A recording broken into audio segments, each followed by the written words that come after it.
எங்கே அன்பு இருக்கிறதோ அங்கே வாழ்க்கை இருக்கிறது. கடவுள் மாறாதவர். அவரை பற்றி மக்கள் தெரிந்து கொண்டிருக்கும் எண்ணங்களே மாறிக்கொண்டிருக்கின்றன. அன்பு எங்கிருக்கிறதோ அங்கே கடவுளும் இருக்கிறார். நீங்கள் எதை செய்தாலும் உங்கள் உள்ளத்திற்கும் உலகத்திற்கும் உண்மையாகவே நடந்து கொள்ளுங்கள்.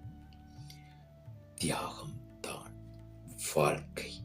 அது இயற்கை கற்றுத்தரும் பாடம். உன் எதிர்காலம் உன் இன்றைய செயலை பொறுத்தது.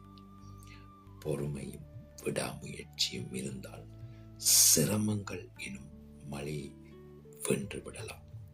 எமது யூடியூப் சேனலான வாய்ஸ் ஆஃப் காட் சேனலை பார்வையிட்டு எமது சேனலை சப்ஸ்கிரைப்